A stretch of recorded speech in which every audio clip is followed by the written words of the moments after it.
तीन लोक तीन काल के पंच परम गुरु अरहत सिद्धाचार्य उपाध्याय सर्व साधु परमेष्ठी भगवंतों को भक्तिपूर्वक नमस्कार। जम्बूद्वीप भरत क्षेत्र आर्यखंड भारत देश हुंडावसर्पणी काल के धर्म तीर्थ शासन नायक वृषभादि महावीर पर्यंत 24 तीर्थंकर भगवंतों को विनम्र प्रणाम। 12 अंग और 14 प्रकीर्णक रूप शुद्ध स्वरूपा भगवती जनवाणी सरस्वती देवी माता को भावपूर्ण वंदन। पिछली शताब्दी के धर्म धुरंधराचार्य चारित्र चक्रवर्ती ज्ञानी ध्यानी तपस्वी परम श्रद्धेय शांति सागर गुरुराज को बारंबार त्रिभक्तिपूर्वक नमस्तु। दीक्षा शिक्षा गुरु आचार्य विद्यासागर महाराज को नमस्तु।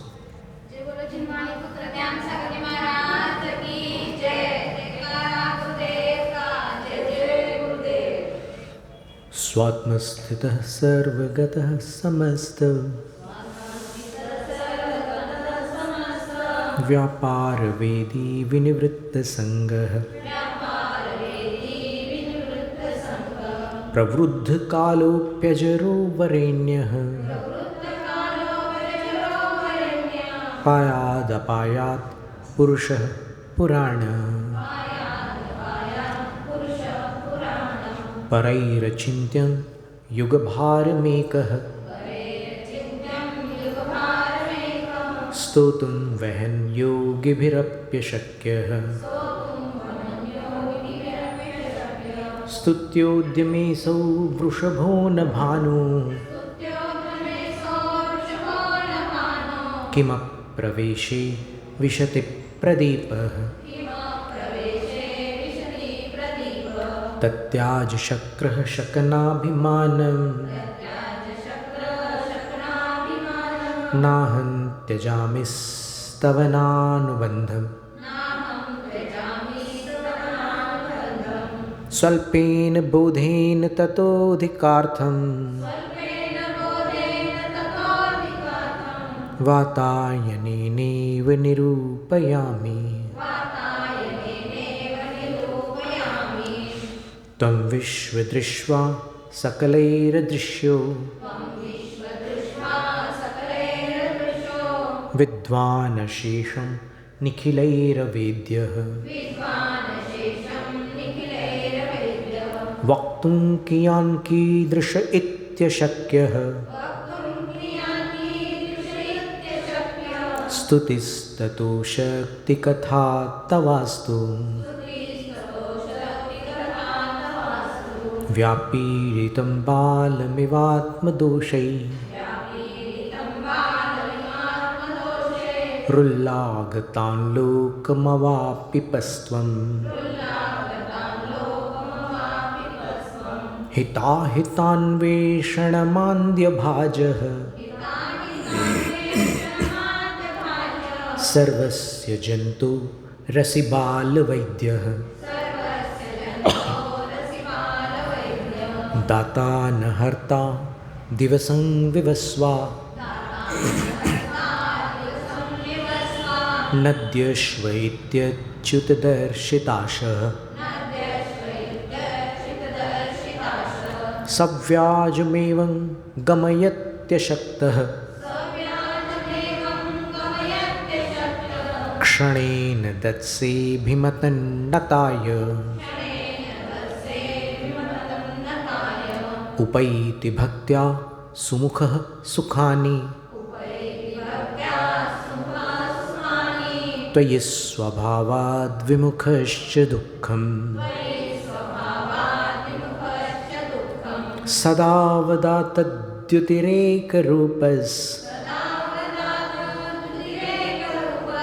तयोस्त्वमादर्शैवावभासि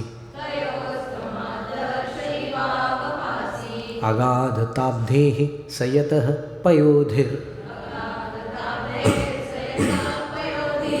मेरोश्च तुंगा प्रकृतिः स यत्र द्यावा पृथिव्योः पृथुता तथैव व्यापत्वदीया भुवनान्तराणि तवानवस्था परमार्थतत्त्वं त्वया न गीतः पुनरागमश्च दृष्टं विहाय त्वमदृष्टमैषीर् विरुद्धवृत्तोऽपि समञ्जसस्त्वं स्मरः सुदग्धो भवतैव तस्मिन् नुद्धूलितात्मा यदि नाम शम्भुः अशेतवृन्दोपहतोऽपि विष्णुः किं गृह्यते येन भवान् जागः स नीरजः स्यादपरो भवान् वा तद्दोषकीर्त्यैव न ते गुणित्वं स्वतोऽम्बुराशेर्महिमानदेव स्तोकापवादेन जलाशयस्य कर्मस्थितिं जन्तुरनेकभूमिं नयत्यमुं सा च परस्परस्य तन्नेतृभावं हि तयोर्भवाब्धौ जिनेन्द्रनौनाविकयोरिवाख्यः सुखाय दुःखानि गुणाय दोषान् धर्माय पापानि समाचरन्ति तैलाय बालाः सिकता समूहम् निपीडयन्ति स्फुटमत्वदीयाः वृषापहारं मणिमौषधानि मन्त्रं समुद्दिश्य रसायनं च भ्राम्यन्त्यहो न त्वमिति स्मरन्ति पर्यायनामानि तवैव तानि चित्तेन किञ्चित् कृतवानसि त्वं देवः कृतश्चेतसि येन सर्वं हस्ते कृतं तेन जगद्विचित्रम् सुखेन जीवत्यपि चित्तबाह्यः त्रिकालतत्त्वं त्वमवैस्त्रिलोकी स्वामीति संख्या नियतेरमीषाम् बोधाधिपत्यं प्रति न भविष्यन्स् तेन्येऽपि चेद्व्याप्स्यदमूनपीदम् तेन्येऽपि चेद्व्याप्स्यदमूनपीदम्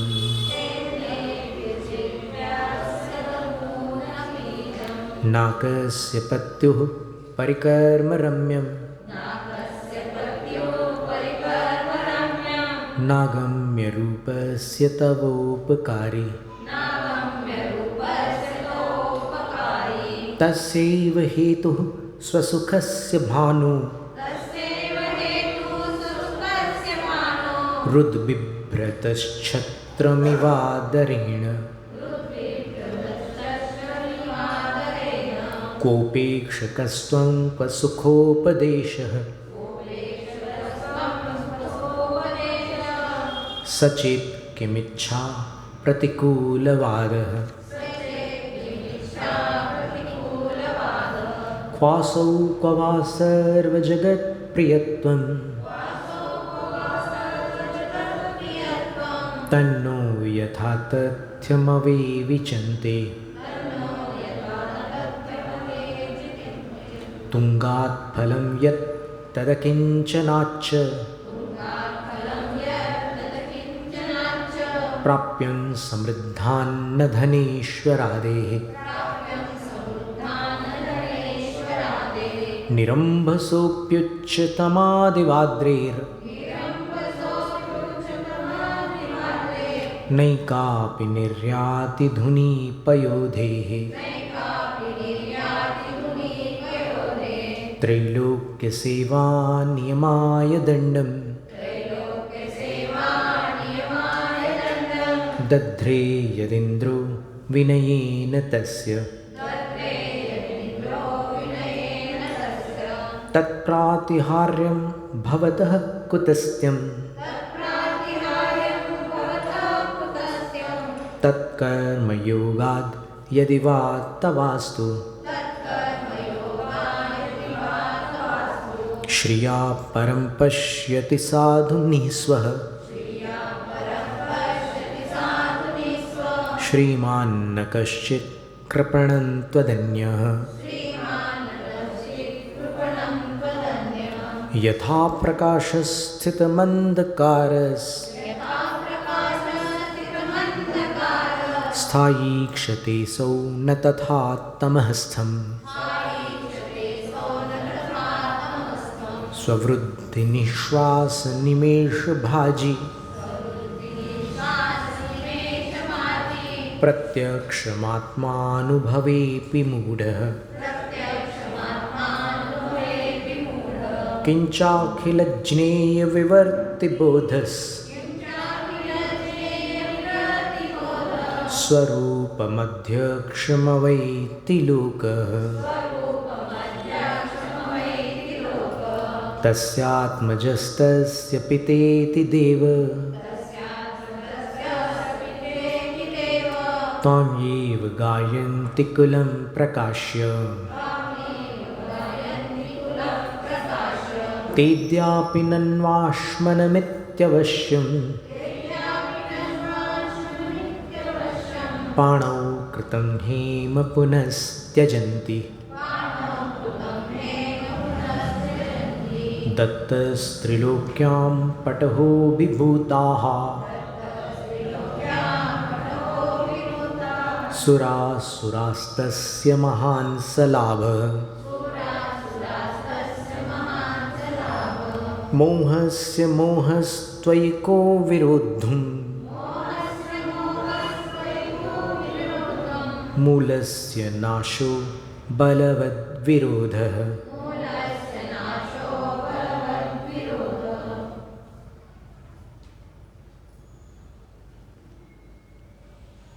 मार्गस्त्वयैको ददृशे विमुक्तेः चतुर्गतीनां गहनं परेण सर्वं मया दृष्टमिति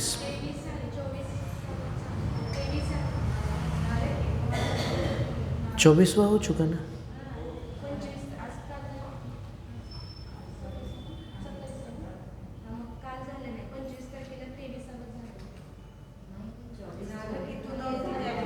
चौबीस हो गया था।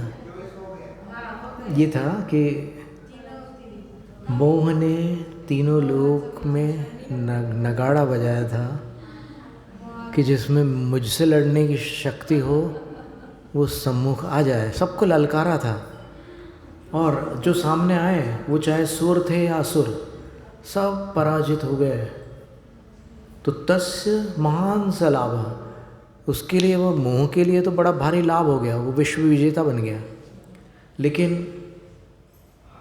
त्वयि विरोधम, आपके प्रति विरोध करने के लिए मोह को क्या भ्रम हो सकता था? अर्थात मोह को कोई भ्रम नहीं था कि वो आपका विरोध कर बैठे। वो पागल नहीं था कि जो आपसे लड़ता, क्योंकि बलवद विरोध मूलस्य नाशो, बलवान का विरोध करने से मूल से अपना नाश हो जाता है। अब 25वां काव्य था, मार्गस्त्वयैको ददृशे विमुक्तेः चतुर्गतीनां गहनं परेण सर्वं मया दृष्टमिति स्मयेन तम माँ कदाचित, ये त नहीं होना था, द होना था।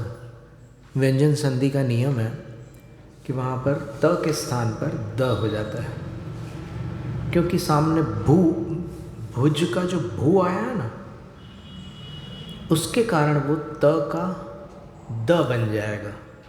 अगर प या फ आता तो फिर त रहता, लेकिन ब और भ आ गया तो द हो जाएगा।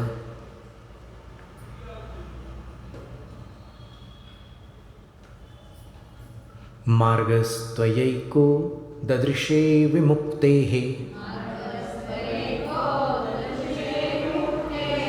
यहाँ पर भी संधि छूट गई है। ददृशे विमुक्तेश, ये नीचे चतुर्गति ना चेछेवाशम, ये संधि होती थी। मार्गस्त्वयैको ददृशे विमुक्तेश चतुर्गतीनां गहनं परेण सर्वं मया दृष्टमिति स्मयेन तं मा कदाचित् भुजमालुलोकः। कदाचित त को द कर लीजिएगा। मार्गस्त्वयैको ददृशे विमुक्तेश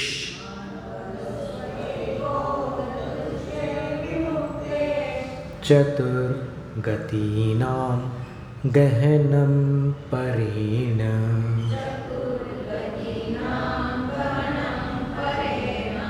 सर्वं मया दृष्टमिति स्मयेन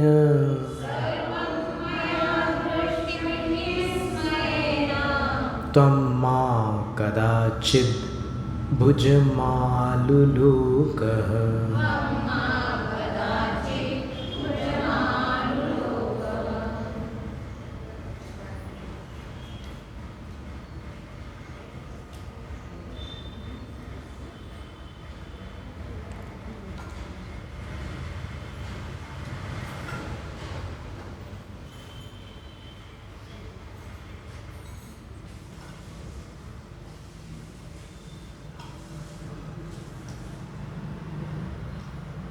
अच्छा, सुंदर काव्य है। इसमें कह रहे हैं कि त्वया अर्थात आपके द्वारा एक विमुक्तेः मार्गः ददृशे, ये लिट लकार की कर्मवाच्य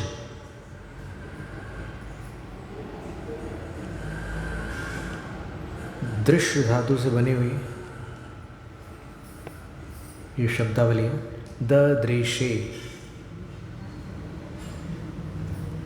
आपके द्वारा, त्वया एको विमुक्तेः मार्गः ददृशे, आपके द्वारा अकेला एक विमुक्ति अर्थात निर्वाण मोक्ष का मार्ग देखा गया। और परेण, अन्य के द्वारा क्या देखा गया? चतुर्गतीनां गहनम, चार गतियों का गहन अर्थात घना वन ददृशे देखा गया। आपके द्वारा एक मोक्ष का मार्ग देखा गया और दूसरे द्वारा चारों गतियों का घना वन देखा गया। तो इति, इसलिए मया सर्वं दृष्टम इति स्मयेन, मैंने सब देख लिया या मेरे द्वारा सब कुछ देख लिया गया, इस स्मय अर्थात मदवश, अभिमान पूर्वक। तुम आपने माँ कदाचित, कभी भी, भुजमालु लोकः, अपनी भुजा को नहीं देखा। कोई बड़ा काम कर लेता है तो ऐसे देखता है ना भुजा की तरफ, वो इस बात का संकेत होता है कि देखो मैंने कितना बड़ा काम कर लिया। तो आपने कभी अपनी भुजा को इसलिए नहीं देखा क्योंकि आपने एक मोक्ष मार्ग को ही देखा और अन्य ने चारों गतियों के वन को देखा। तो फिर आपने एक को देखा, उन्होंने चार को देखा, तो फिर आप कैसे भुजा देख सकते थे? आप कैसे अभिमान कर सकते थे? अभिमान तो उनको होगा ना जिनने चार गतियों का मार्ग देखा है। आपने तो मोक्ष का मार्ग देखा, इसलिए आपने कभी घमंड नहीं किया। अलंकारिक वर्णन है। और कैसा घमंड नहीं किया? मया सर्वं दृष्टम इति, मैंने सब देख लिया, ऐसा घमंड आपने नहीं किया।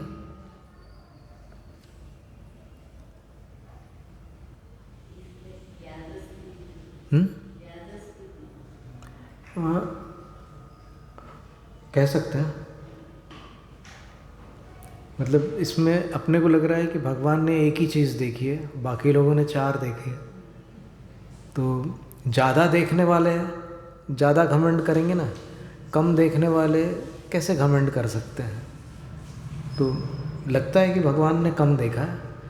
तो वास्तव में देखा जाए तो त्वया एक विमुक्ते मार्ग ददृशे,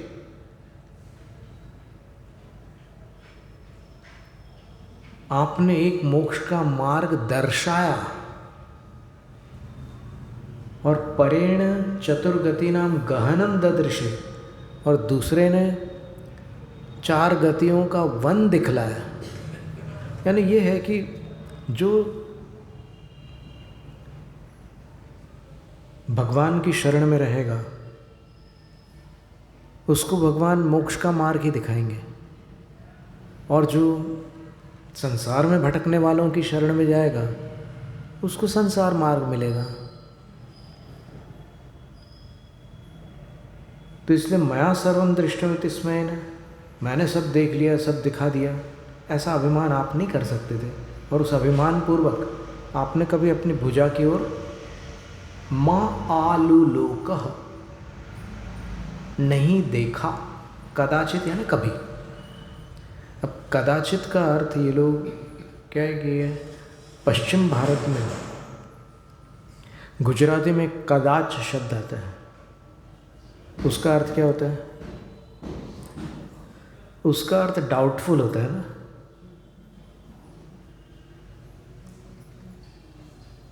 तो वो अर्थ इन लोगों ने कुछ फिल्मों में और कुछ सीरियलों में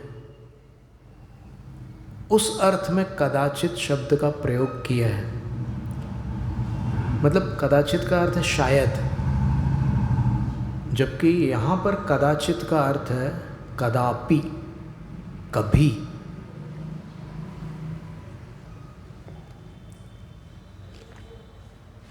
कि मंदराद्रिशिखरम चलितं कदाचित, ये है। तो आपने एक मुक्ति का मार्ग देखा। वास्तव में देखा जाए तो कोई भी योगी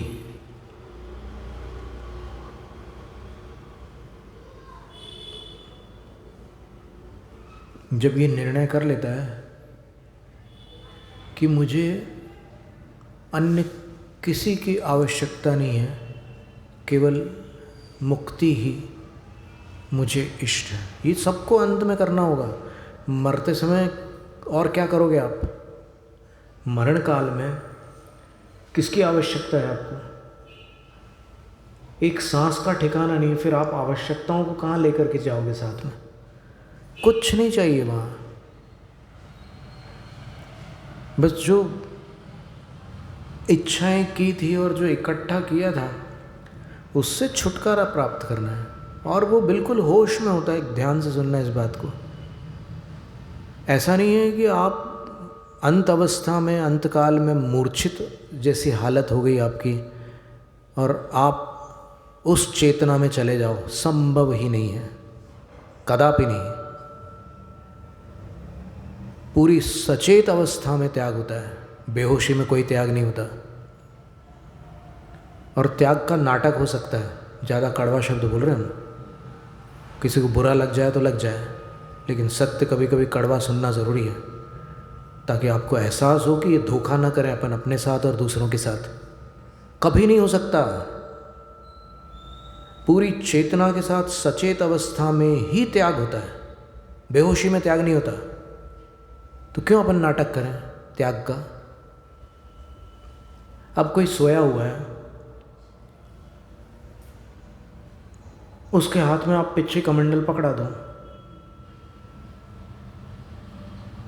वो साधु हो जाएगा क्या? उसकी दीक्षा हो जाएगी क्या? तो ऐसा ढोंग धतूरा यहाँ नहीं है जैन शासन में। बिना मतलब के ऐसे कैसे संभव है? अरे वो दीक्षा उस दीक्षार्थी को एक उच्च स्तर प्रदान करने वाली है। यानी उसकी चेतना जो है, अभी मतलब मान लो चौथे गुण स्थान में था, अब उसको पंचम या सप्तम गुण स्थान में ले जाने वाली दीक्षा है, तो वो ऐसे प्राप्त होती है दीक्षा सप्तम गुण स्थान वाली? हो ही नहीं सकती। और अपात्रों को होता भी नहीं है सप्तम गुण स्थान।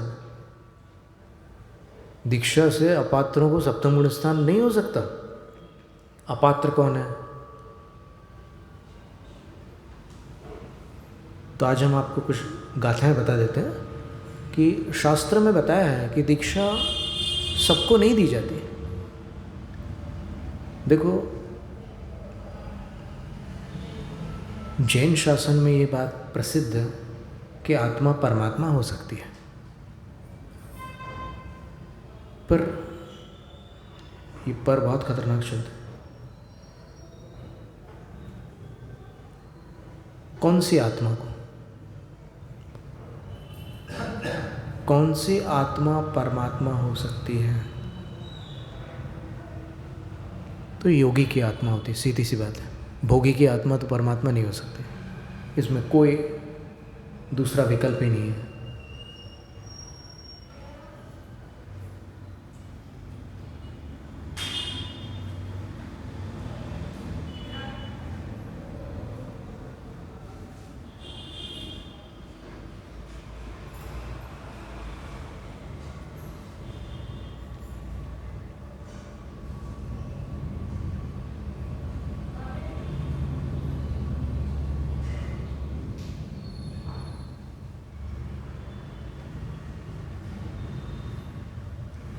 ये सप्त परम स्थान का भी कुछ लोगों ने व्रत किया था ना, यहाँ पर अभी है क्या कोई वो सप्तम परम स्थान वाले? तो उसमें पहला परम स्थान जो था वो सज्जाति था। तो जो सज्जाति है उसी को आगे का परम स्थान प्राप्त होगा। जो सज्जाति है वो सदगृहस्थ बनेगा, और जो सदगृहस्थ है वो दीक्षित होगा, और जो दीक्षित है वो इंद्र होगा, और जो इंद्र है वो आगे चलकर चक्रवर्ती आदि का साम्राज्य प्राप्त करेगा, और वो आगे चलकर अरहंत पद को प्राप्त होगा, और अंत में सिद्ध पद को प्राप्त होगा। ये 7 परम स्थान है। तो अब ये सज्जाति क्या वस्तु है?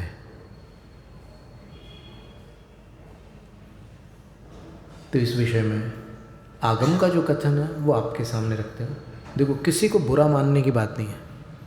जिसके जीवन में कर्मयोग से जो घटना हो गई सो हो गई, उसके बारे में आप कषाय करके फालतू में कर्म बंद मत करो। जो जिनागम में कहा गया है उसको स्वीकार करके अपना कल्याण करो। क्यों अपन अपने इस छोटे से व्यक्तित्व में, इस जीवन के अपने छोटे से काल में अपनी पर्याय को लेकर मोहित हो? क्यों? ये पर्याय नष्ट हो जाएगी। इस पर्याय को छोड़कर आपको कोई ऐसे स्थान पर जाना है जहाँ से आप और आगे बढ़ सको। नहीं तो आप कई ऐसे स्थान हैं जहाँ पर आप फंस जाओगे, आगे जाकर फिर फंस जाओगे। और फिर वहाँ से निकालने वाला कोई मिलेगा या नहीं मिलेगा कौन जानता है। तो इसलिए ये पर्याय के भ्रम में मत फंसो और उससे बाहर निकल कर देखो क्या है, आगम क्या कहता है। ये सप्त परम स्थान बड़े महत्व के हैं और ये सातों परम स्थान आदिनाथ भगवान ने, शांतिनाथ भगवान ने प्राप्त किए थे। सब लोगों ने नहीं प्राप्त किया, लेकिन प्राप्त किए थे कई लोगों ने, क्योंकि इसमें चक्रवर्ती का पद भी है, तीर्थंकर पद भी है और अंत में निर्वाण है। तो पहला स्थान सज्जातित्व है। तो सज्जातित्व में 3 नियम बताए हैं। दीक्षा योग्य सदन्वये जन्म, फिर विशुद्धम जन्म, फिर विशुद्ध कुल जात्यादि संपत्ति। 3 शर्तें दी है। सज्जाति कौन होता है? तो पहला नियम है, ये सावधानी से सुन लीजिए। पहला नियम है कि ऐसे घराने में आपका जन्म हुआ हो, ऐसे वंश में आप पैदा हुए हो जिस वंश में जैन दीक्षा लेने वाले कभी ना कभी, चाहे किसी शताब्दी में, होते रहे हैं। यानी दीक्षा योग्य वंश में आपका जन्म हुआ हो, पहली शर्त है, तब आप सज्जाति है। दूसरी शर्त क्या है? कि वो जन्म विशुद्ध जन्म हो। विशुद्ध का अर्थ क्या है? अनैतिक जन्म न हो। अच्छे कुल में जन्म हो रहा है, अच्छे वंश में जन्म हो रहा है, लेकिन नैतिक जन्म होना जरूरी है, अनैतिक जन्म न हो। और अनैतिक जन्म किसे कहते हैं? जिसे अविवाहिता से जन्म हो रहा है, या फिर विधवा से जन्म हो रहा है, या फिर परित्यक्ता से जन्म हो रहा है, या फिर पुनर्विवाहिता से जन्म हो रहा है, तो फिर वो जन्म सज्जातित्व की श्रेणी से आपको पृथक करेगा। अब कोई पूछेगा कि विधवा और पुनर्विवाहिता में क्या आपत्ति है, आज का समय बहुत ख़राब है और मजबूरी में ये सब परिस्थितियाँ आती है, तो फिर तो ठीक है, परिस्थितियाँ आती है, ये आप जानो, ये आपके समाज जाने। लेकिन आगम के अनुसार विवाह हमेशा कन्या का होता है। पाणी ग्रहण किसका होता है? कन्या का होता है ना। विवाहिता का विवाह, या फिर विवाहिता को अपन एक शब्द में पत्नी कहते हैं। जो भी विवाह करेगा विधवा से या फिर पुनर्विवाह जिसका हो रहा है उससे, वो कन्या से विवाह नहीं कर सकता। उसको नियम से किसी अन्य की पत्नी से विवाह करना पड़ेगा।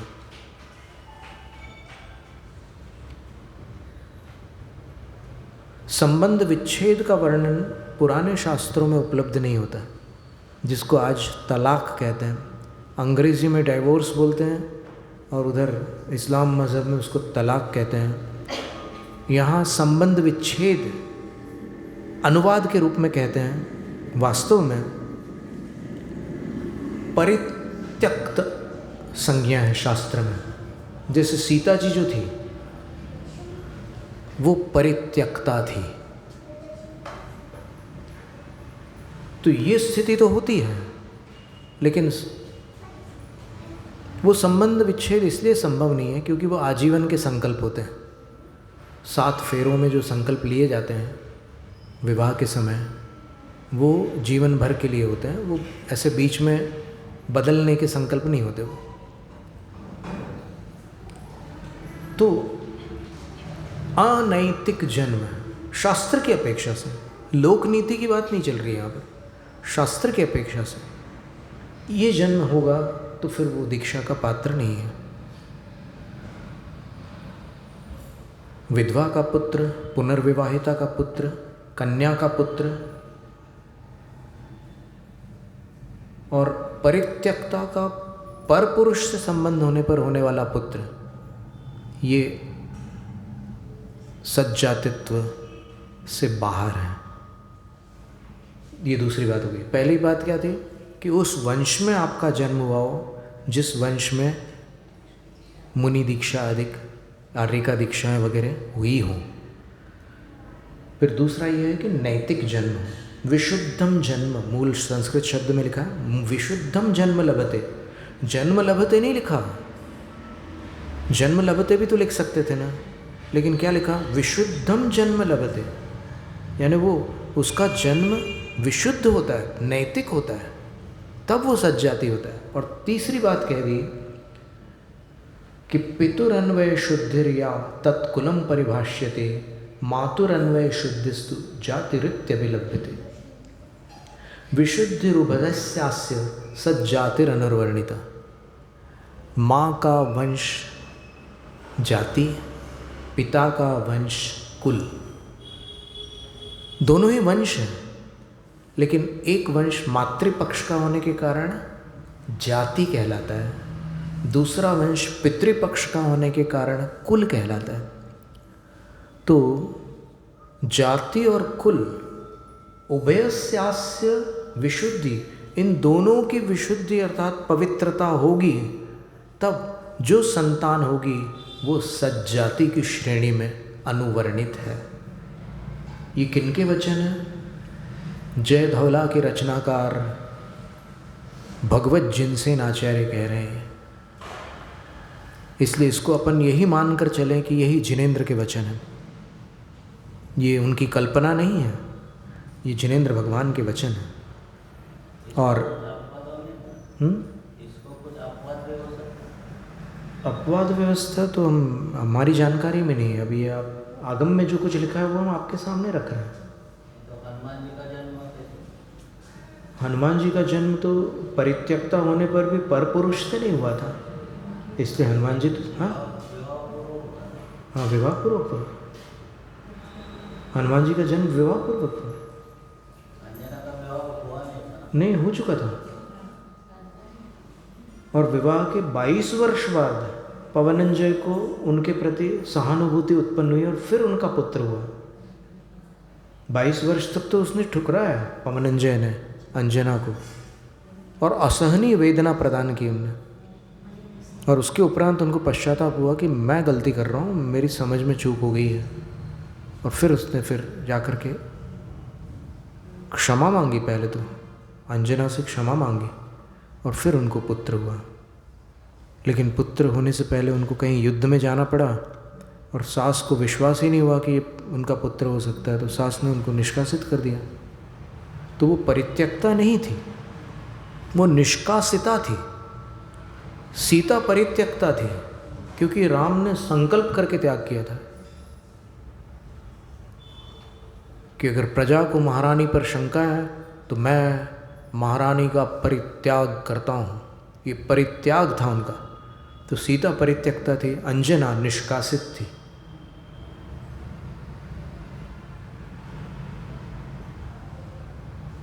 बहुत भयंकर है, दोनों की कथाएं इतनी करुण है कि क्या बताएं।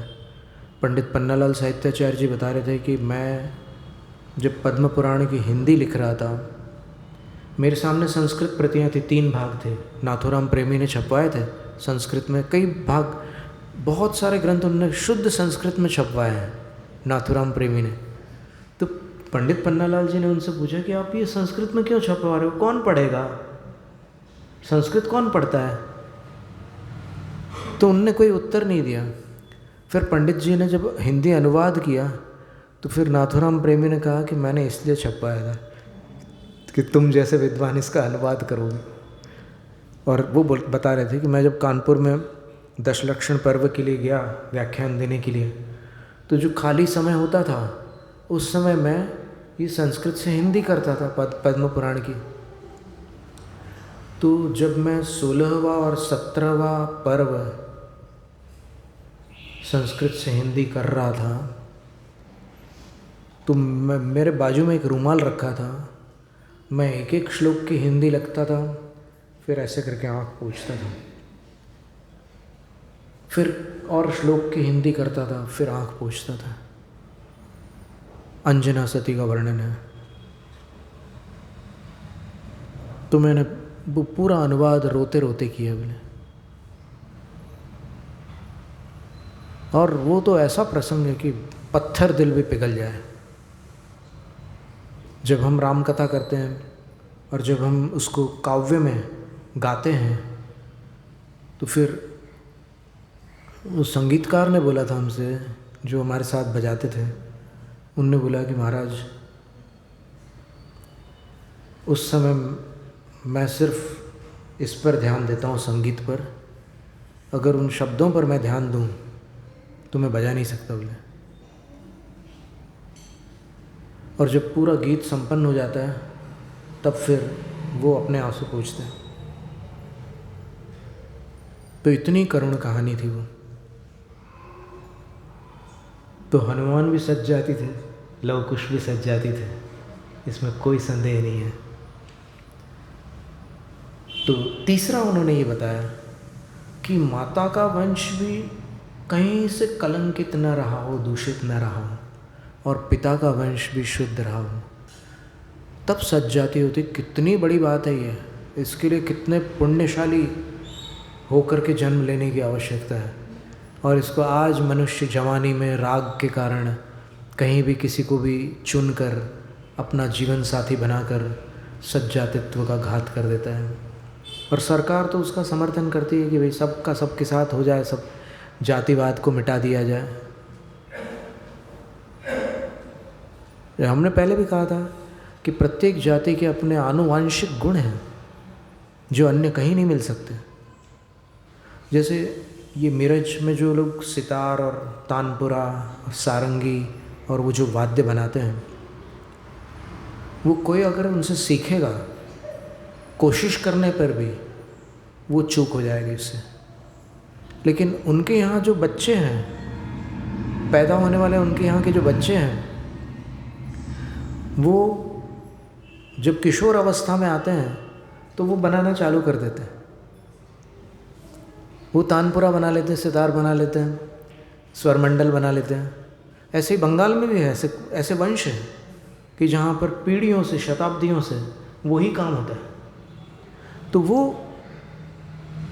उनके खून में है, वो उनके देह में है। वो जातिर देहाश्रिता दृष्टा, पूज्यपाद आचार्य महाराज ने समाधि तंत्र में लिखा है कि जाति देहाश्रित देखी गई है, मानी गई है और है। और धर्म देहाश्रित नहीं है। इसलिए धर्म के नाम पर जो जाति संकर करना चाहते हैं, कुछ लोग कहते हैं ना कि जैन एक ही हैं, तो फिर उसमें क्या आपत्ति है। विवाह करने के बाद पता चलता है कि कितना अंतर है। दो भिन्न जातियों में विवाह होता है तो जो तालमेल एक जाति में बनता है वो दो जातियों में विवाह होने पर नहीं बनता। ये सबका अनुभव है। आप किसी से भी सर्वेक्षण करके पता कर लो, सबका अनुभव है। और हमने तो बहुत स्थानों पर कईयों से बातचीत की है, तो उनको लगता है कि वो उस समय हमने जल्दी जल्दी में कर लिया, लेकिन बाद में वो मैचिंग कैसे मैचिंग हो सकती है, सोचो तो।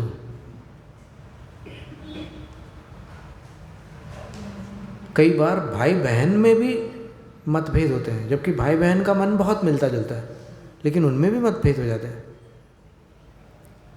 तो फिर ये तो बिल्कुल भिन्न वंश है। ये सारी स्थितियां हैं। अब क्या है कि इसकी गंभीरता को लोग जल्दी से स्वीकार नहीं करते और उनको उतावली रहती है ये सब करने की। उतावली का काम जो होता है बाद में पछतावे का कारण बनता है।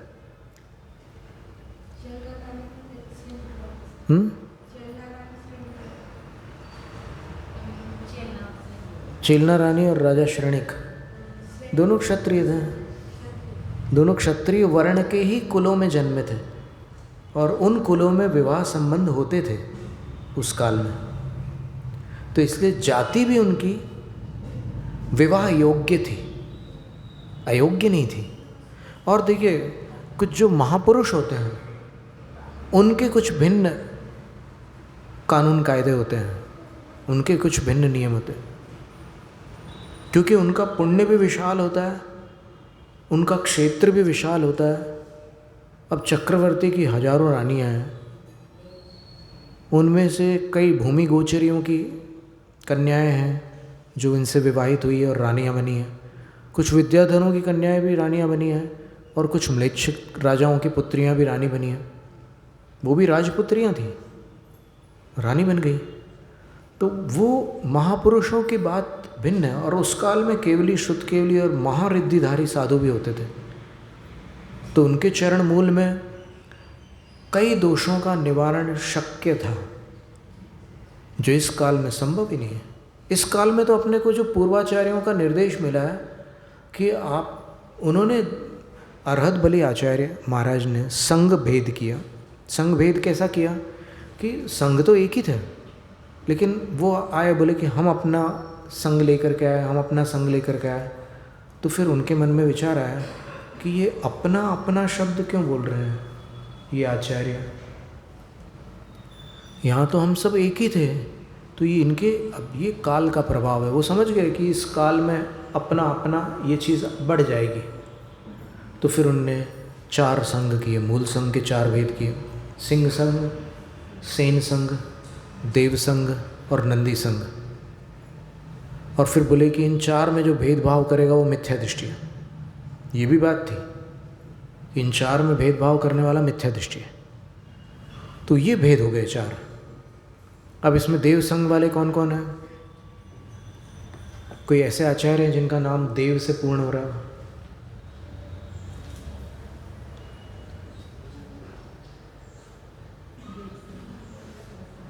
पूर्वाचार्यों में कोई ऐसे नाम स्मरण में आ रहे हैं आपके? नहीं, देखो, देव से प्रारंभ होने वाला नाम नहीं पूछा हमने, वो तो सेन से समाप्त हो रहा है ना, तो सेन संघ हो गया वो। वीरसेन, जिनसेन, देवसेन, नंद, और भी कोई नाम हो सकते हैं। सोमदेव, ये बहुत सही कहा आपने, सोमदेव नाम, ये देव संघ के आचार्य हैं, यानी मूल संघ के। फिर नंदी नाम है, वो भी जिनके नाम पद्म नंदी, जटा सिंह नंदी। फिर सिंह संघ वाले भी, जैसे पद्म सिंह मुनि ने नाणसार ग्रंथ लिखा है, तो वो सिंह संघ वाले भी मूल संघ के हो गए। और सेन, सेन में वीरसेन, जिनसेन आदि बहुत सारे नाम हैं। तो देव, सेन, सिंह और नंदी, ये 4 मूल संघ हैं।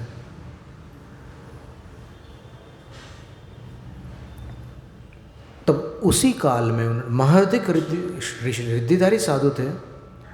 विक्रमादित्य राजा और भद्रबाहु क्षुत केवली के आयु पूर्ण होने के बाद जो सबसे बड़े रिद्धिधारी साधु थे, उन्होंने पहले गृहस्थों को व्यवस्थित कर दिया। जाति संकर भीरु भी, ये शब्द लिखा है उसमें ग्रंथ में, कि उनको जाति संघ से भीरुता थी। भीरुता का अर्थ क्या होता है? डर। भीरु का अर्थ डर होता है। तो उनको ये डर था कि अब वर्ण संकर तो हो ही गया।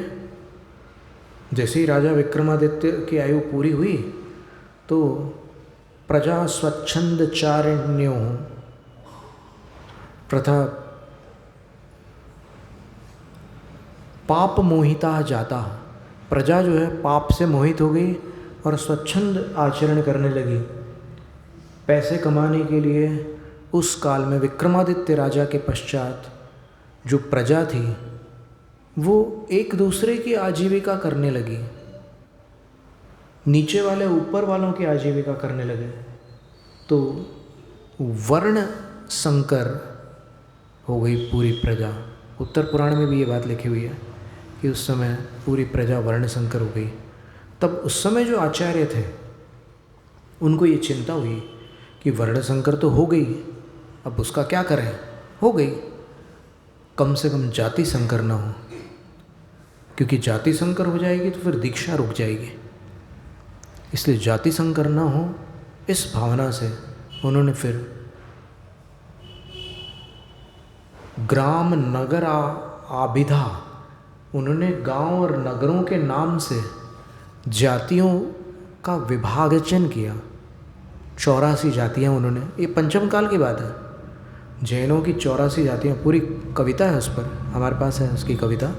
84 जातियाँ बनी, उसमें हुम्मड़ भी है, परवार है, गोलापुर, गोलालारी और खंडेलवाल, अग्रवाल, बहुत सारी जातियाँ। तो उन्होंने ऐसा विभाजन किया, और फिर विभाजन ऐसे, जाति का अर्थ होता है जन्म। तो ऐसा समूह जिसमें परस्पर विवाह करके संतान को जन्म दिया जाता है, उसका नाम है जाति। तो उन्होंने वो विभाग कर दिया।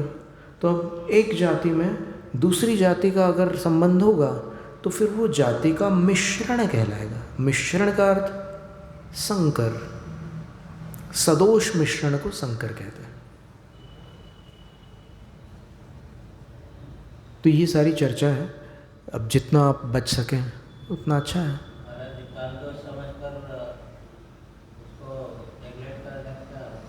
क्या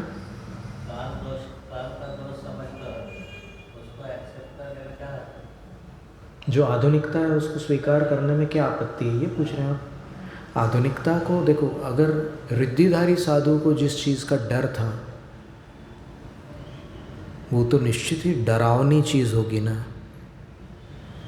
और डरावनी चीज़ से आप डर हटाकर अगर उसको लेने लग जाएं, उसको स्वीकृत कर लें, तो वही होगा जैसे कोई ऐसी वस्तु है जिसका सेवन वर्जित है, लेकिन कोई मनुष्य साहस करके उसका सेवन करने लग जाता है, तो उससे होने वाली जो हानियां हैं वो अवश्य प्राप्त होगी।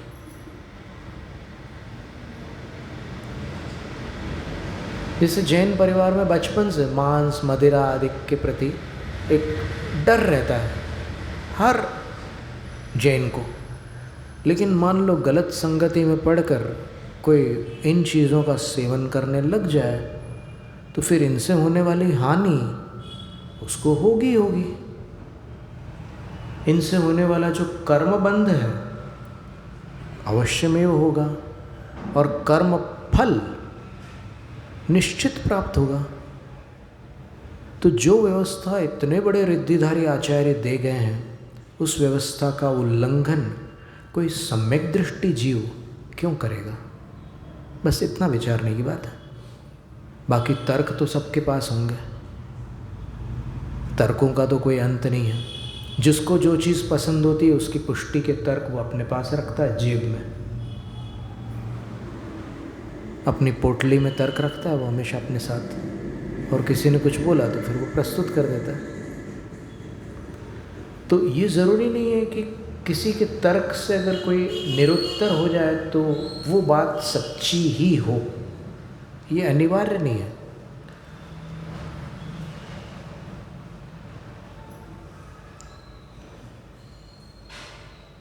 अलग अलग युग में अलग अलग तर्कों से अलग अलग प्रकार के लोग निरुत्तर होते आए हैं, लेकिन कालांतर में जो निरुत्तर हुए थे वो सही प्रमाणित हुए हैं, और जो तर्क करके विजेता बने थे वो पराजित हुए हैं। अभी ऊपर हमारे पास एक पंचांग रखा हुआ है, शतवर्षीय पंचांग, 100 वर्ष का पंचांग। जब उन ज्योतिष लोगों से पूछा गया कि आपने ये 100 साल का पंचांग कैसे बनाया, आप 100 साल बाद अमुक तिथि पर अमुक वार पर इतने बजे से इतने बजे तक चंद्र ग्रहण लगेगा, ये आपने कैसे जाना? तो वो बोलते हैं कि गणित से। गणित अचूक होता है, गणित में कोई कल्पना नहीं होती, अचूक होता है। बस वैसे ही ये कर्मों का गणित है, ये अचूक है। आज आप रागवश कर रहे हैं, जो भी आप कर रहे हैं आगम से विरुद्ध को व्यक्ति क्यों करता है? दो कारणों से, या तो मिथ्यात्व के कारण करता है या फिर राग के कारण, राग द्वेष के कारण करता है। तो आज आप कर रहे हो, लेकिन उसका भविष्य क्या होगा? अभी एक शांति कुमार ब्रह्मचारी दादाजी थे, उन्होंने ऐसा एक गणित जोड़ा था कि किसी व्यक्ति का विवाह कहीं बाहर हो गया, उसकी 2 संतानें हुई, वे दोनों भी बाहर ही विवाह करके जीवन यापन करने लगे, उनकी संतान भी वैसा ही करने लगे। तो एक पद्धति हो गई वहाँ, उनके परिवार में कोई भी अंदर विवाह नहीं करता था, बाहर ही विवाह होते रहे। और ऐसा होते होते 1000 वर्ष अगर व्यतीत हो गए, तो उनने जो गणित जोड़ा उसके अनुसार 5 खरब जाति संकर पैदा हो गए 1000 वर्ष में, सिर्फ 2 लोगों के कारण 5 खरब।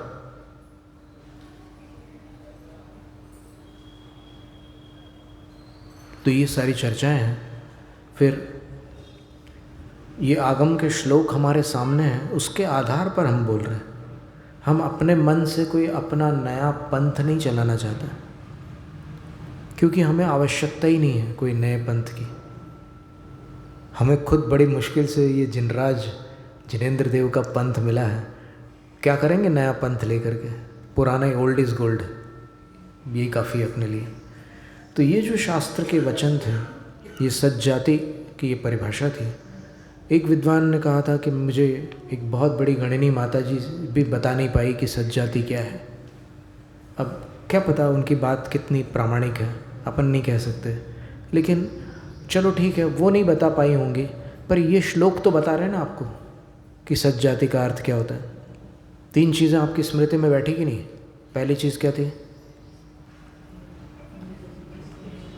जिस खानदान में मुनि और आर्य का दीक्षा कभी ना कभी हुई हो या हो रही हो, अभी भी हो रही हो, वो एक पहली शर्त सज्जाति की। दूसरी शर्त कि सज्जाति वही कहलाएगा उस वंश में जिसका जन्म नैतिक हो, अनैतिक ना हो। और तीसरी कि उनके माँ का वंश और पिता का वंश, यानी जाति और कुल दोनों निर्दोष हो,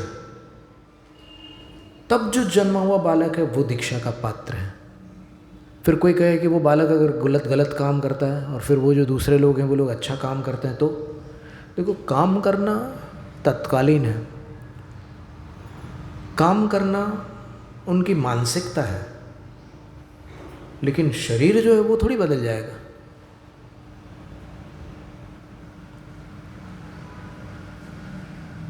चांडाल अगर जैन धर्म स्वीकार कर ले तो क्या चांडाल शरीर परिवर्तित हो सकता है? नहीं हो सकता। अगर कोई जंगली जानवर जैन धर्म को स्वीकार कर ले तो क्या उसका शरीर बदल जाएगा? नहीं बदलता। तो फिर जाति भी कभी बदलती नहीं है। जातिर्देहाश्रिता दृष्टा। इसलिए उसका जो मिश्रण है उसका उन आचार्यों ने निषेध किया था। तो अपन देखो, जितना कोशिश करो, देखो ये काल ऐसा है कि कई चीज़ें न चाहते हुए भी हो जाती हैं, पर आप प्रयास रखिए। फिर आचार्य पद की पात्रता किनको है, आचार्य परमेश्वरी कौन होते हैं, इन सब के विषय में भी यही बात लिखी हो। देश कुल जाई शुद्धा, देश कुल जाई शुद्धो। कुंद आचार्य महाराज ने आचार्य भक्ति के मंगलाचरण में लिखा है कि आचार्य कौन है? जो देश, कुल और जाति से शुद्ध है, जिनके मन, वचन, काया पवित्र हैं, और जो मंगल स्वरूप है, वे आचार्य, उनके चरण कमल मेरे लिए मंगलकारी हो। कुंद आचार्य कह रहे हैं। तो इस तरह ये सारी चर्चा थी। अभी अपन ने देखा कि मुक्ति का मार्ग जिनेंद्र भगवान ने बताया, मुक्ति का मार्ग ये सप्त परम स्थान उसी में जुड़ा हुआ है। देखो मुक्ति का मार्ग तो एक है, लेकिन एक होते हुए भी मुक्ति के दो भेद हैं। एक साक्षात मुक्ति और एक परंपरा मुक्ति। मोक्ष दो प्रकार का होता है ना, साक्षात तद्भव मोक्ष और दूसरा असाक्षात अतद्भव मोक्ष। तो मार्ग तो दोनों में है ना। जो उस भाव से मोक्ष नहीं जा रहे हैं, क्या वो मोक्ष मार्ग ही नहीं हो सकते?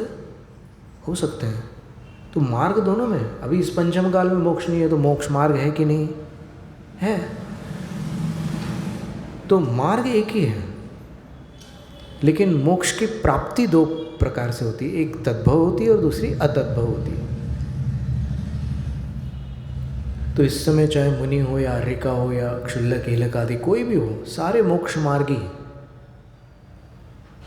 अतद्भव मोक्ष मार्गी हैं। और वो जो जिन कल्पी मुनि होते हैं, जिनको उसी भव में मोक्ष जाना है, वो तद्भव मोक्ष मार्गी होते हैं, मोक्षगामी होते हैं। तो इस तरह आज की चर्चा यहाँ पर पूर्ण करते हैं। जैनम जयतु शास्त्री।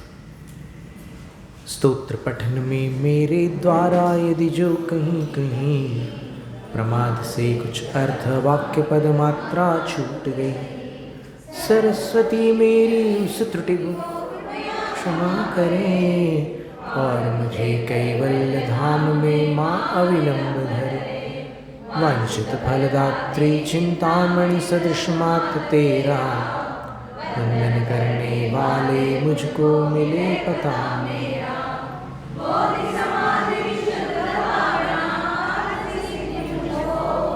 मिले और मैं पा जाऊँ माँ मोक्ष महासुख।